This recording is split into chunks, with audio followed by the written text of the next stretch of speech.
12ই September Bibhutibhushan বন্দ্যোপাধ্যায়ের জন্মদিন। পুঁই মাচা বিভূতিভূষণ বন্দ্যোপাধ্যায়। সহায় হরি চাটুর্যে উঠানে পা দিয়াই স্ত্রীকে বলিলেন, একটা বড় বাটি কি ঘটি যা হয় কিছু দাও তো, তারক্ষুড়ো গাছ কেটেছে, একটু ভালো রস আনি। স্ত্রী অন্নপূর্ণা খড়ের রান্নাঘরের দাওয়ায় বসিয়া শীতকালের সকালবেলা নারিকেল তেলের বোতলে ঝাঁটার কাঠি পুড়িয়া 2 আঙুলের সাহায্যে ঝাঁটার কাঠি লগ্ন জমানো তেলটুকু সংগ্রহ করিয়া চুলে মাখাইতেছিলেন।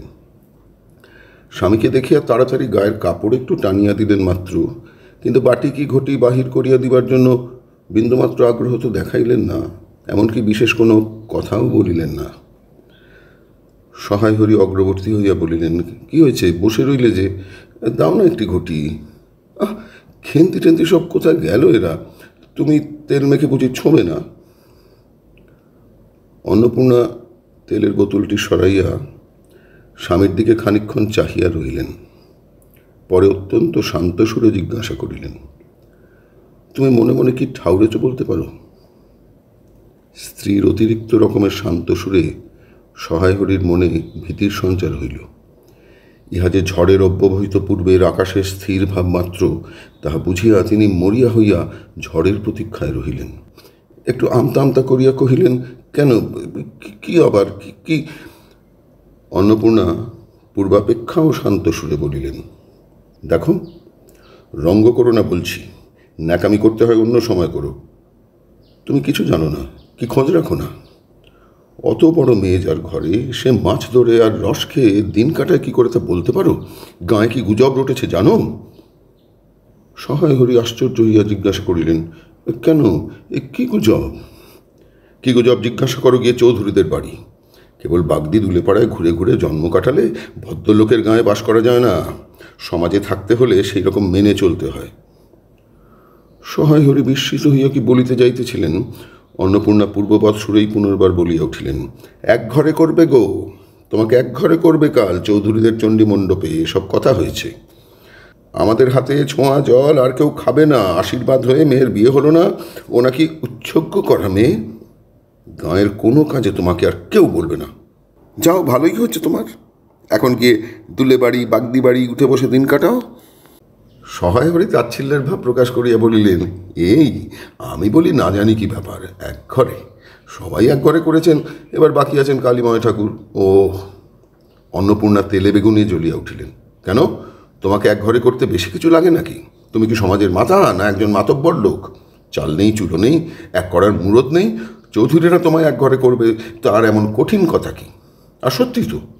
এদিকে ধাড়ি মেয়ে হয়ে উঠল, হঠাৎ স্বর নামাইয়া বললেন, হলো যে 15 বছরের, বাইরে কমিয়ে বলে বেড়ালে কি হবে, লোকের চোখ নেই। পুনরায় গলা উঠাইয়া বলিলেন, না বিয়ে দেবার গা না কিছু, আমি কি যাব পাত্র ঠিক করতে? সশরীরে যতক্ষণ স্ত্রী সম্মুখে বর্তমান থাকিবেন, স্ত্রীর গলার সুর ততক্ষণ কমিবার কোনো সম্ভাবনা নাই বুঝিয়া সহায় হরি দাওয়া হইতে তাড়াতাড়ি একটি কাঁসার বাটি উঠাইয়া লইয়া খিড়কি দুয়ার লক্ষ্য করিয়া যাত্রা করিলেন। কিন্তু খিড়কি দুয়ারে একটু এদিকে কি দেখিয়া হঠাৎ থামিয়া গেলেন এবং আনন্দপূর্ণ স্বরে বলিয়া উঠিলেন, এসব কী রে খেন্দিমা, এসব কোথা থেকে আনলি? ও, এ যে 14-15 বছরের একটি মেয়ে আর 2টি ছোট ছোট মেয়ে পিছনে লইয়া বাড়ি ঢুকিল। তাহার হাতে এক পোছা পুঁই শাক, ডাঁটাগুলি মোটা ও হলদে, হলদে চেহারা দেখিয়া মনে হয় কাহারা পাকা পুঁই গাছ উপড়াইয়া ফেলিয়া উঠানের জঙ্গল তুলিয়া দিতেছিল। মেয়েটি তাহাদের উঠানের জঞ্জাল প্রাণপণে তুলিয়া আনিয়াছে। ছোট মেয়ে দুটির মধ্যে একজনের হাত খালি, অপরটির হাতে গোটা 2-3 পাকা পুঁই পাতা জড়ানো কোনো দ্রব্য। বড় মেয়েটি খুব লম্বা, গোলগাল চেহারা, মাথার চুলগুলো কৃষ্ণ ও অগোছালো বাতাসে উড়িতেছে। মুখখানা খুব বড়, চোখ দুটো ডাগর ডাগর ও শান্ত। সরু সরু কাচের চুড়িগুলো 2 পয়সা ডজনের একটি সেফটি পিন দিয়া একত্র করিয়া আটকানো। পিনটির বয়স খুঁজিতে যাইলে প্রাগৈতিহাসিক যুগে গিয়া পড়িতে হয়। এই বড় মেয়েটির নামই বোধ হয় খেন্তি, কারণ সে তাড়াতাড়ি পিছন ফিরিয়া তাহার পশ্চাৎবর্তিনীর হাত হইতে পুঁই পাতা জড়ানো দ্রব্যটি লইয়া মেলিয়া ধরিয়া বলিল, চিংড়ি মাছ বাবা, গয়া বুড়ির কাছ থেকে রাস্তায় নিলাম, দিতে চায় না, বলে তোমার বাবার কাছে 8 দিনকার দরুন 2 পয়সা বাকি আছে। আমি বললাম, দাও গয়া পিসি, আমার বাবা কি তোমার 2 পয়সা নিয়ে পালিয়ে যাবে? আর এই পুঁইশাকগুলো ঘাটের ধারে রায় কাকা দিয়ে বললে, নিয়ে যা, কেমন মোটা মোটা। অন্নপূর্ণা দাওয়া হইতে অত্যন্ত ঝাঁঝের সহিত চিৎকার করিয়া উঠিলেন, নিয়ে যা! আহা, কি অমর্ত্যই তোমাকে তারা দিয়েছে! পাকা পুঁইডাটা কাঠ হয়ে গিয়েছে, দুদিন পরে ফেলে দিত, নিয়ে যা। আর উনি তাদের আগাছা উঠিয়ে নিয়ে এসেছেন, ভালোই হয়েছে, তাদের আর নিজেদের কষ্ট করে কাটতে হলো না। যত পাথুরে বোকা সব মরতে আসে আমার ঘাড়ে। ধাড়ি মেয়ে, বলে দিয়েছি না তোমায়, বাড়ির বাইরে কোথাও পা দিও না। লজ্জা করে না এপাড়া সেপাড়া করে বেড়াতে? বিয়ে হলে যে 4 ছেলের মা হতে, খাওয়ার নামে আর জ্ঞান থাকে না। না, কোথায় শাক, কোথায় বেগুন, আর একজন বেড়াচ্ছেন কোথায় রস, কোথায় ছাই, কোথায় পাঁশ। ফেল বলছি এসব, ফেল।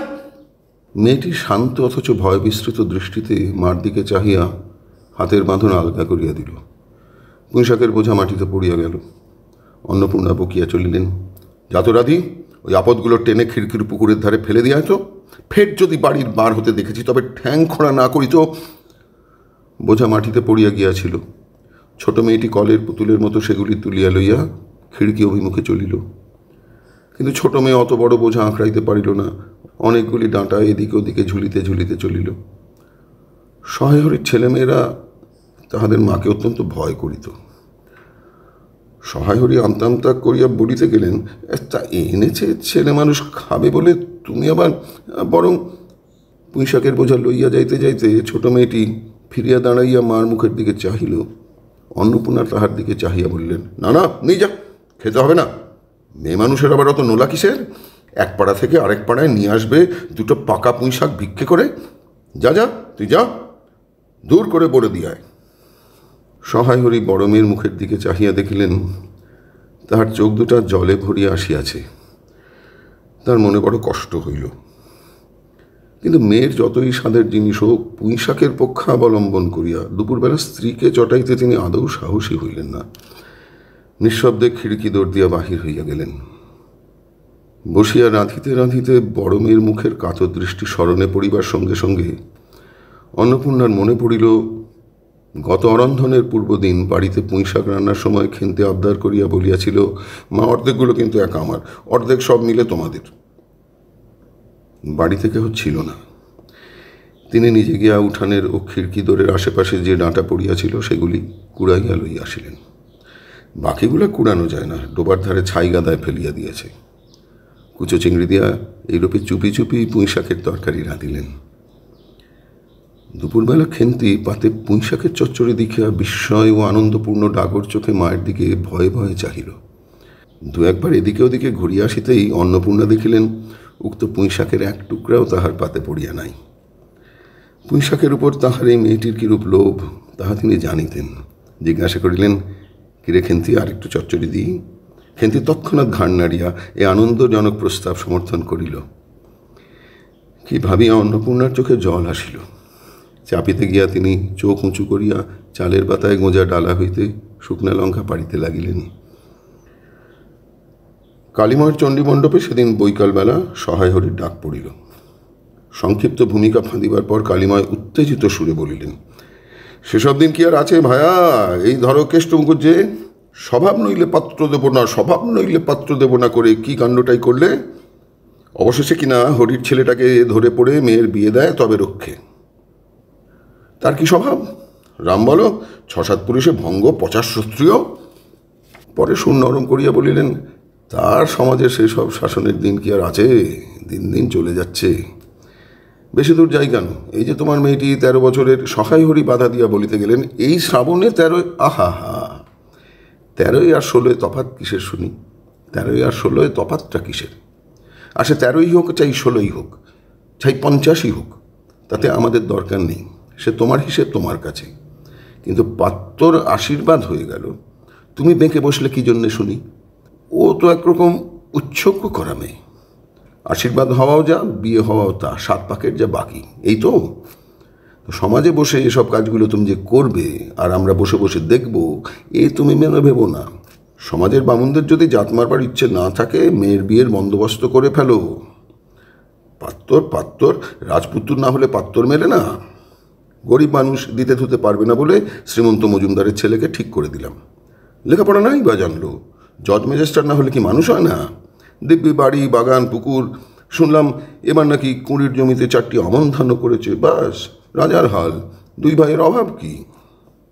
ইতিহাসটা হইতেছে যে মণিগাঁয়ের উক্ত মজুমদার মহাশয়ের পুত্রটি কালীময়ই ঠিক করিয়া দেন। কেন কালীময় মাথা ব্যথা করিয়া সহায় হরির মেয়ের বিয়ের সম্বন্ধ মজুমদার মহাশয়ের ছেলের সঙ্গে ঠিক করিতে গেলেন, তাহার কারণ নির্দেশ করিতে যাইয়া কেহ কেহ বলেন যে কালীময় নাকি মজুমদার মহাশয়ের কাছে অনেক টাকা ধারেন, অনেক দিনের সুদ পর্যন্ত বাকি, শীঘ্র নালিশ হইবে ইত্যাদি। এ গুজব যে শুধু অবান্তর তাহাই নহে, ইহার কোনো ভিত্তি আছে বলিয়াও মনে হয় না। ইহা দুষ্টপক্ষের রটনা মাত্র। যাই হোক, পাত্রপক্ষ আশীর্বাদ করিয়া যাওয়ার দিন কতক পরে সহায় হরি টের পান পাত্রটি কয়েক মাস পূর্বে নিজের গ্রামে কি একটা করিবার ফলে গ্রামের এক কুম্ভকার বধূর আত্মীয় স্বজনের হাতে বেদম প্রহার খাইয়া কিছুদিন নাকি শয্যাগত ছিল। এরকম পাত্রে মেয়ে দিবার প্রস্তাব মনঃপূত না হওয়ায় সহায় হরি সে সম্বন্ধ ভাঙিয়া দেন। দিন দুই পরের কথা, সকালে উঠিয়া সহায় হরি উঠানে বাতাবি লেবু গাছের ফাঁক দিয়া যেটুকু নিতান্ত কচি রাঙা রৌদ্র আসিয়াছিল তাহারই আতপে বসিয়া আপন মনে তামাক টানিতেছেন। বড় মেয়ে খেন্তি আসিয়া চুপি চুপি বলিল, বাবা যাবে না, মা ঘাটে গেল। সহায় হরি একবার বাড়ির পাশে ঘাটের পথের দিকে কি জানি কেন চাহিয়া দেখিলেন, পরে নিম্ন স্বরে বলিলেন, যা শিগগির শাবলখানা নিয়ে আয় দেখি। কথা শেষ করিয়া তিনি উৎকণ্ঠার সহিত জোরে জোরে তামাক টানিতে লাগলেন এবং পুনরায় একবার কি জানি কেন খিড়কির দিকে সতর্ক দৃষ্টি নিক্ষেপ করিলেন। ইতিমধ্যে প্রকাণ্ড ভারী একটা লোহার শাবল দুই হাত দিয়ে আঁকড়াইয়া ধরিয়া খেন্তি আসিয়া পড়িল। তৎপরে পিতা পুত্রীতে সন্তর্পণে সম্মুখের দরজা দিয়া বাহির হইয়া গেল। ইহাদের ভাব দেখিয়া মনে হইতেছিল ইহারা কাহারও ঘরে শীত দিবার উদ্দেশ্যে চলিয়াছে। অন্নপূর্ণা স্নান করিয়া সবে কাপড় ছাড়িয়া উনুন ধরাইবার জোগাড় করিতেছেন। মুখুজ্জে বাড়ির ছোট খুকি দুর্গা আসিয়া বলিল, খুড়িমা, মা বলে দিলে খুড়িমাকে গিয়ে বল মাছ হবে না, তুমি আমাদের নবান্নটা মেখে আর ইতুর ঘটগুলো বার করে দিয়ে আসবে। মুখুজ্জে বাড়ি ওপাড়ায়। যাইবার পথের বাঁধারে এক জায়গায় শেওড়া, বনভাঁট, রাংচিতা, বনচালতা গাছের ঘন বন। শীতের সকালে এক প্রকার লতাপাতার ঘন গন্ধ বন হইতে বাহির হইতেছিল। একটা ল্যাকঝোলা হলদে পাখি আমড়া গাছের ডাল হইতে ও ডালে যাইতেছে। দুর্গা আঙুল দিয়া দেখাইয়া বলিল, খুড়িমা খুড়িমা, ওই যে কেমন পাখিটা। পাখি দেখিতে গিয়া অন্নপূর্ণা কিন্তু আরেকটা জিনিস লক্ষ্য করিলেন। ঘন বনটার মধ্যে কোথায় এতক্ষণ খুব খুব করিয়া আওয়াজ হইতেছিল, কে যেন কি খুঁড়িতেছে। দুর্গার কথার পরেই হঠাৎ সেটা বন্ধ হইয়া গেল। অন্নপূর্ণা সেখানে খানিকক্ষণ থমকিয়া দাঁড়াইলেন, পরে চলিতে আরম্ভ করিলেন। তারা খানিক দূর যাইতে বনের মধ্যে পুনরায় খুব খুব শব্দ আরম্ভ হইল। কাজ করিয়া ফিরিতে অন্নপূর্ণার কিছু বিলম্ব হইল। বাড়ি ফিরিয়া দেখিলেন খেন্তি উঠানের রৌদ্রে বসিয়া তেলের বাটি সম্মুখে লইয়া খোঁপা খুলিতেছে। তিনি তীক্ষ্ণ দৃষ্টিতে মেয়ের দিকে চাহিয়া দেখিয়া বলিলেন, এখনো নাইতে যাসনি যে, কোথায় ছিলি এতক্ষণ? খেন্তি তাড়াতাড়ি উত্তর দিল, এই যে যাই মা, এক্ষুনি যাবো আর আসবো।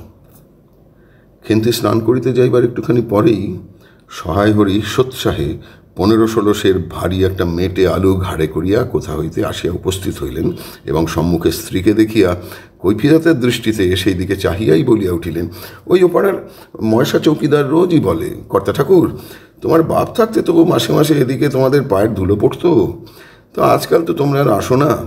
এই বেড়ার গায়ে মেটে আলু করে রেখেছি, তা দাদা ঠাকুর বরং। অন্নপূর্ণা স্থির দৃষ্টিতে স্বামীর দিকে চাহিয়া বলিলেন, বরজপোতার বনের মধ্যে বসে খানিক আগে কি করছিলে শুনি? সহায় হরি অবাক হইয়া বলিলেন, আমি? না, আমি কখন? আর কখনো না, এই তো আমি। সহায় হরির ভাব দেখিয়া মনে হইতেছিল তিনি এইমাত্র আকাশ হইতে পড়িয়াছেন। অন্নপূর্ণা পূর্বের মতো নিস্থির দৃষ্টিতে স্বামীর দিকে চাহিয়া বলিলেন, চুরি তো করবেই, দিনকাল গিয়েছে, এককাল আছে, মিথ্যা কথাগুলো আর এখন বলো না, আমি সব জানি। মনে ভেবেছিলে আপদ ঘাটে গিয়েছে আর কি? দুর্গার মা ডেকে পাঠিয়েছিল, ও পাড়ায় যাচ্ছি, শুনলাম বরজপোতার বনের মধ্যে কী সব খুব খুব শব্দ। তখনই আমি বুঝতে পেরেছি। সাড়া পেয়ে শব্দ বন্ধ হয়ে গেল। যেই আবার খানিক দূর গেলাম, আবার দেখি শব্দ। তোমার তো ইহকালও নেই, পরকালও নেই, চুরি করতে, ডাকাতি করতে, যা করতে ইচ্ছে হয় করো, কিন্তু মেয়েটাকে আবার এর মধ্যে নিয়ে গিয়ে ওর মাথা খাও কিসের জন্যে? সহায় হরি হাত নাড়িয়া বরজপোতায় তাহার উপস্থিত থাকার বিরুদ্ধে কতকগুলি প্রমাণ উত্থাপন করিবার চেষ্টা করিতে গেলেন, কিন্তু স্ত্রীর চোখের দৃষ্টির সামনে তাহার বেশি কথাও যোগাইল না, বা কথিত উক্তিগুলির মধ্যে কোনো পূর্বাপর্য সম্বন্ধ খুঁজিয়া পাওয়া গেল না। আধ ঘণ্টা পরে খেন্তি স্নান সারিয়া বাড়ি ঢুকিল। সম্মুখস্থ মেটে আলুর দিকে একবার আর চোখে চাহিয়াই নিরীহ মুখে উঠানের আলনায় অত্যন্ত মনোযোগের সহিত কাপড় মিলিয়া দিতেছিল। অন্নপূর্ণা ডাকিলেন, খেন্তি, এদিকে একবার আয় তো, শুনে যা। মায়ের ডাক শুনিয়া খেন্তির মুখ শুকাইয়া গেল। সে ইতস্তত করিতে করিতে মার নিকট আসিলে তিনি জিজ্ঞাসা করিলেন, এই মেটে আলুটা দুজনে মিলে তুলে এনেছিস না? খেন্তি মার মুখের দিকে একটুখানি চাহিয়া থাকিয়া একবার ভূপতিত মেটে আলুটার দিকে চাহিল, পরে পুনরায় মার মুখের দিকে চাহিল এবং সঙ্গে সঙ্গে ক্ষেপ প্রদর্শিত একবার বাড়ির সম্মুখস্থ বাঁশ ঝাড়ের মাথার দিকেও চাহিয়া লইল। তাহার কপালে বিন্দু বিন্দু ঘাম দেখা দিল, কিন্তু মুখ দিয়া কথা বাহির হইল না। অন্নপূর্ণা কড়া সুরে বলিলেন, কথা বলছিস নিজে বড়, এই মেটে আলু তুই এনেছিস কি না? খেন্তি বিপন্ন চোখে মার মুখের দিকেই চাহিয়াছিল। উত্তর দিল, হ্যাঁ। অন্নপূর্ণা তেলে বেগুনে চলিয়া উঠিয়া বলিলেন, পাজি, আজ তোমার পিঠে আমি আস্ত কাঠের চালা ভাঙবো, তবে ছাড়ব। বরজপোতার বনে গিয়েছে মেটে আলু চুরি করতে। সমস্ত মেয়ে বিয়ের যোগ্যী হয়ে গেছে কোন কালে। সেই এক গলা বিজন বোন, যার মধ্যে দিন দুপুরে বাঘ লুকিয়ে থাকে, তার মধ্যে থেকে পরের আলু নিয়ে এলো তুলে। যদি গোসাইরা চৌকিদার ডেকে তোমায় ধরিয়ে দেয়, তোমার কোন শ্বশুর এসে তোমায় বাঁচাতো? আমার জোটে খাবো না জোটে না খাবো, তা বলে পরের জিনিসে হাত। এ মেয়ে নিয়ে আমি কি করবো মা? 2-3 দিন পরে একদিন বৈকালে ধুলামাটি মাখা হাতে খেন্তি মাকে আসিয়া বলিল, মা মা দেখবে এসো। অন্নপূর্ণা গিয়ে দেখিলেন ভাঙা পাঁচিলের ধারে যে ছোট খোলা জমিতে কতকগুলো পাথরকুচি ও কণ্টিকারির জঙ্গল হইয়াছিল।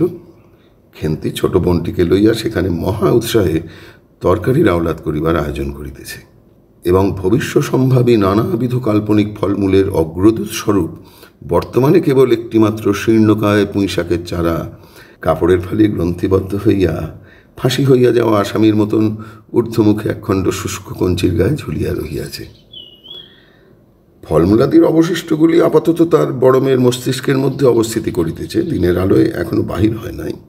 অন্নপূর্ণা হাসিয়া বলিলেন, দূর পাগলি, এখন পুইডাটার চারা পোঁতে কখনো? বর্ষাকালে পুঁততে হয়, এখন যে জল না পেয়ে মরে যাবে। খেন্তি বলিল, কেন, আমি রোজ জল ঢালব? অন্নপূর্ণা বলিলেন, দেখ, হয়তো বেঁচে যেতেও পারে। আজকাল রাতে খুব শিশির হয়, খুব শীত পড়িয়াছে। সকালে উঠিয়া সহায় হরি দেখিলেন তাহার 2 ছোট মেয়ে দোলাই গায়ে বাঁধিয়া রোদ উঠিবার প্রত্যাশায় উঠানের কাঁঠালতলায় দাঁড়াইয়া আছে। একটা ভাঙা ঝুড়ি করিয়া খেন্তি শীতে কাঁপিতে কাঁপিতে মুখুজ্জে বাড়ি হইতে গোবর কুড়াইয়া আনিল। সহায় হরি বলিলেন, হ্যাঁ মা খেন্তি, তা সকালে উঠে জামাটা গায়ে দিতে তোর কি হয়? এই দেখ দেখি, এই শীত। আচ্ছা দিচ্ছি বাবা, কই শীত তেমন তো। হ্যাঁ দে মা, এক্ষুনি দে, অসুখ বিসুখ 5 রকম হতে পারে, বুঝলি নে। সহায় হরি বাহির হইয়া গেলেন। ভাবিতে ভাবিতে গেলেন, তিনি কি অনেক দিন মেয়ের মুখে ভালো করিয়া চাহেন নাই? খেন্তির মুখ এমন সুশ্রী হইয়া উঠিয়াছে। জামার ইতিহাস নিম্নলিখিত রূপ। বহু বৎসর অতীত হইল হরিপুরের রাসের মেলা হইতে সহায় হরি কালো সার্জেরি 2.5 টাকা মূল্যের জামাটি ক্রয় করিয়া আনেন। ছিঁড়িয়া যাইবার পর তাহাতে কতবার রিপু ইত্যাদি করা হইয়াছিল, আর সম্প্রতি গত বৎসর হইতে খেন্তির স্বাস্থ্যোন্নতি হওয়ার দরুন জামাটি তাহার গায়ে হয় না। সংসারের এসব খোঁজ সহায় হরি রাখিতেন না। জামার বর্তমান অবস্থা অন্নপূর্ণারও জানা ছিল না। খেন্তির নিজস্ব ভাঙা টিনের তরঙ্গের মধ্যে উহা থাকিত। পৌষ সংক্রান্তি। সন্ধ্যাবেলা অন্নপূর্ণা একটি কাঁশিতে চালের গুঁড়া, ময়দা ও গুড় দিয়া চটকাইতেছিলেন। একটা ছোট বাটিতে 1 বাটি তেল। খেন্তি কুড়ুনির নিচে একটা কলার পাত পাড়িয়া 1 থালা নারিকেল কুড়িতেছে। অন্নপূর্ণা প্রথমে খেন্তির সাহায্য লইতে স্বীকৃত হন নাই, কারণ সে যেখানে সেখানে বসে বনে বাজারে ঘুরিয়া ফেরে, তাহার কাপড় চোপড় শাস্ত্রসম্মত সূচি নহে। অবশেষে খেন্তি নিতান্ত ধরিয়া পড়ায়, হাত পা ধোয়াইয়া ও শুষ্ক কাপড় পরাইয়া তাহাকে বর্তমান পদে নিযুক্ত করিয়াছেন। ময়দার গোলা মাখা শেষ হইলে অন্নপূর্ণা উনুনে খোলা চাপাইতে যাইতেছেন। ছোট মেয়ে রাধি হঠাৎ ডান হাতখানা পাতিয়া বলিল, মা ওই একটু। অন্নপূর্ণা বড় গামলাটা হইতে একটুখানি গোলা তুলিয়া লইয়া হাতের আঙুল 5টি দ্বারা একটি বিশেষ মুদ্রা রচনা করিয়া সেটুকু রাধির প্রসারিত হাতের উপর দিলেন। মেজমে পুঁটি অমনি ডান হাতখানা কাপড়ে তাড়াতাড়ি মুছিয়া লইয়া মার সামনে পাতিয়া বলিল, মা আমায় একটু। খেন্তি সূচি বস্ত্রে নারিকেল কুড়িতে কুড়িতে লুব্ধ নেত্রে মধ্যে মধ্যে দিকে চাহিতেছিল। এ সময় খাইতে চাওয়ায় মা পাছে বকে, সেই ভয়ে চুপ করিয়া রহিল।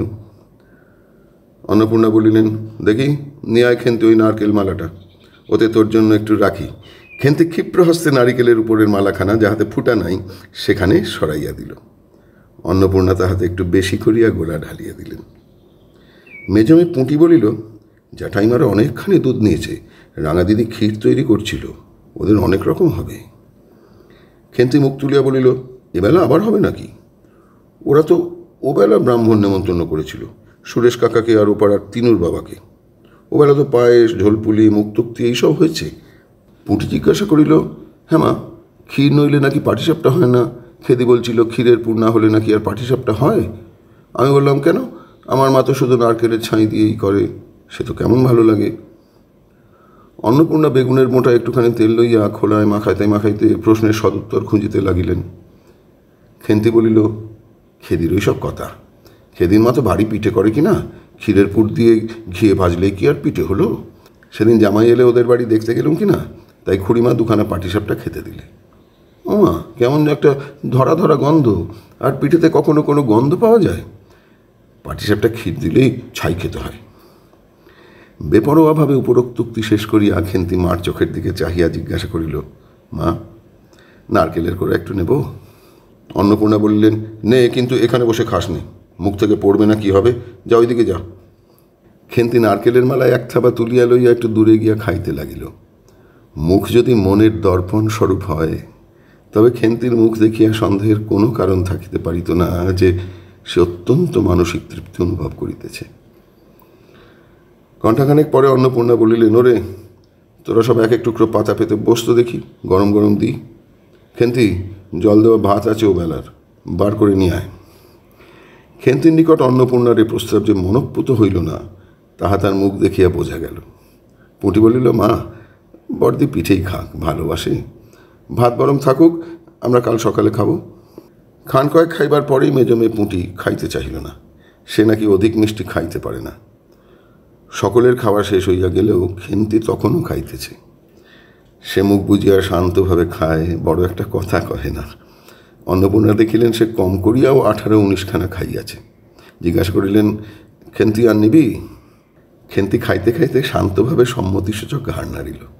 অন্নপূর্ণা তাহাকে আরও খান কয়েক দিলেন। খেন্তির মুখ চোখ ঈষৎ উজ্জ্বল দেখাইল।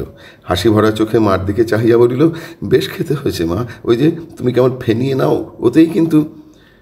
সে পুনরায় খাইতে লাগিল। অন্নপূর্ণা হাতা খুন্তি চুরি তুলিতে তুলিতে সস্নেহে তাহার এই শান্ত নিরীহ একটু অধিক মাত্রায় ভোজনপটু মেয়েটির দিকে চাহিয়া রহিলেন। মনে মনে ভাবিলেন, খেন্তি আমার যার ঘরে যাবে তাদের অনেক সুখ দেবে। এমন ভালো মানুষ, কাজকর্মে বকো মারো গাল দাও টু শব্দটি মুখে নেই, উঁচু কথা কখনো কেউ শোনেনি। বৈশাখ মাসের প্রথমে সহায় হরির এক দূরসম্পর্কীয় আত্মীয়ের ঘটকালিতে খেন্তির বিবাহ হইয়া গেল। দ্বিতীয় পক্ষে বিবাহ করিলেও পাত্রটির বয়স 40-এর খুব বেশি কোনো মতোই হইবে না। তবুও প্রথমে এখানে অন্নপূর্ণা আদৌ ইচ্ছুক ছিলেন না, কিন্তু পাত্রটি সঙ্গতিপন্ন, শহর অঞ্চলে বাড়ি, সিলেট চুল ও ইটের ব্যবসায় 2 পয়সা নাকি করিয়াছে, এরকম পাত্র হঠাৎ মেলাও বড় দুর্ঘটনা কি না। জামাইয়ের বয়স একটু বেশি। প্রথমে অন্নপূর্ণা জামাইয়ের সম্মুখে বাহির হইতে একটু সংকোচ বোধ করিতেছিলেন। পরে পাছে খেন্তির মনে কষ্ট হয়, এই জন্য বরণের সময় তিনি খেন্তির সুপুষ্ট হস্তখানি ধরিয়া জামাইয়ের হাতে তুলিয়া দিলেন। চোখের জলে তাহার গলা বন্ধ হইয়া আসিল, কিছু বলিতে পারিলেন না। বাড়ির বাহির হইয়া আমলকি তলায় বেহারারা সুবিধা করিয়া লইবার জন্য বরের পালকি একবার নামাইল। অন্নপূর্ণা চাহিয়া দেখিলেন, বেড়ার ধারের নীল রঙের মেদি ফুলের গুচ্ছগুলি যেখানে নত হইয়া আছে, খেন্তির কম দামের বালুচরের রাঙাচেলির আঁচলখানা পালকির বাহির হইয়া সেখানে লুটাইতেছে। তার এই অত্যন্ত অগোছালো, নিতান্ত নিরীহ এবং একটু অধিক মাত্রায় ভোজনপটু মেয়েটিকে পরের ঘরে অপরিচিত মহলে পাঠাইতে তাঁর বুক উদ্বেল হইয়া উঠিতেছিল। খেন্তিকে কি অপরে ঠিক বুঝিবে? যাইবার সময়ে খেন্তি চোখের জলে ভাসিতে ভাসিতে সান্ত্বনার সুরে বলিয়াছিল, মা, আষাঢ় মাসে আমাকে এনো, বাবাকে পাঠিয়ে দিও, 2 মাস তো। ওপাড়ার ঠান্দিদি বলিলেন, তোর বাবা তোর বাড়িতে যাবে কেন রে? আগে নাতি হোক তবে তো। খেন্তির মুখ লজ্জায় রাঙা হইয়া উঠিল। জল ভরা ডাগর চোখের উপর একটুখানি লাজুক হাসির আভা মাখাইয়া সে একগুয়েমি সুরে বলিল, না, যাবে না বই কি। দেখো তো কেমন না যান। ফাল্গুন চৈত্র মাসের বৈকালবেলা উঠোনের মাচায় রৌদ্রে দেওয়া আমসত্ত্ব তুলিতে তুলিতে অন্নপূর্ণার মন হু হু করিত। তার অনাচারী লোভী মেয়েটি আজ বাড়িতে নাই যে। কোথা হইতে বেড়াইয়া আসিয়া লজ্জাহীনার মতন হাতখানি পাতিয়া মিনতির সুরে অমনি বলিবে, মা বলবো একটা কথা, ওই কোনটা ছেড়ে একটুখানি। 1 বছরের উপর হইয়া গিয়াছে। পুনরায় আষাঢ় মাস, বর্ষা বেশ নামিয়াছে। ঘরের দাওয়ায় বসিয়া সহায় হরি প্রতিবেশী বিষ্ণু সরকারের সহিত কথা বলিতেছেন।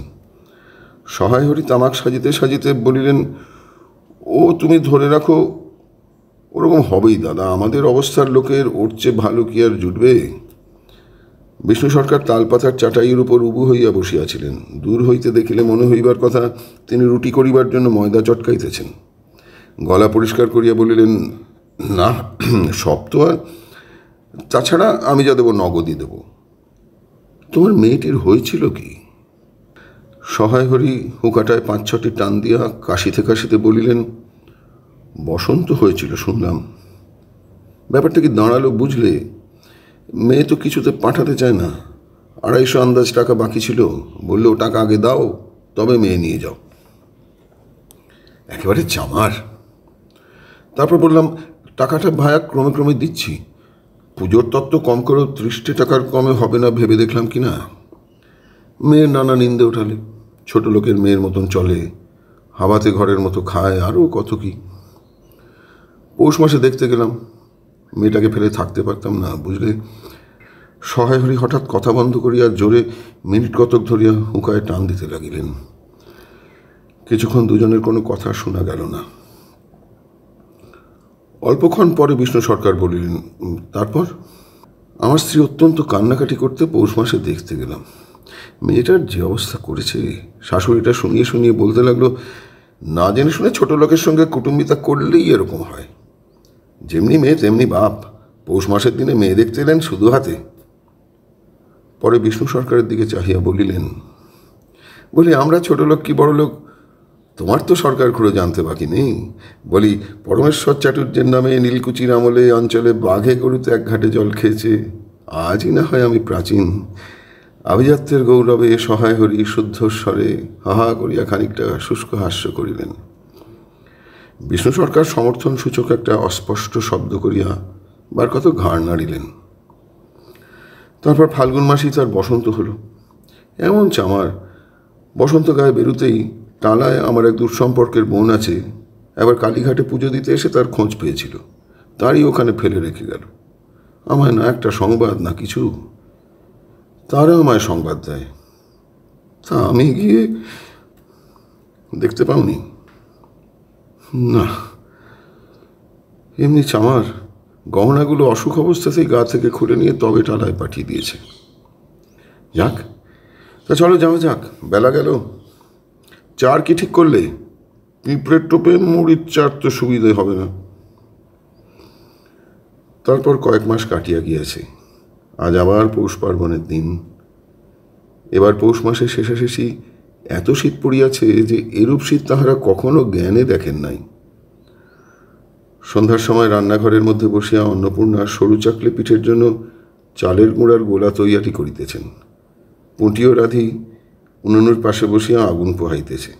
রাধি বলিতেছে, আর একটু জল দিতে হবে মা, অত ঘন করে ফেললে কেন? পুঁটি বলিল, আচ্ছা মা, ওদের একটু নুন দিলে হয় না? ও মা, দেখো মা, রাধির দোলাই কোথায় ঝুলছে, এক্ষুনি ধরে উঠবে। অন্নপূর্ণা বলি উঠিলেন, সরে এসে বসো মা, আগুনের ঘাড়ে গিয়ে না বসলে কি আগুন পোহানো হয় না? এদিকে আয়। গোলা তৈয়ারি হয়ে গেল। খোলা আগুনে চড়াইয়া অন্নপূর্ণা গোলা ঢালিয়া মুচি দিয়া চাপিয়া ধরিলেন। দেখিতে দেখিতে মিঠে আঁচে পিঠে টোপরের মতন ফুলিয়া উঠিল।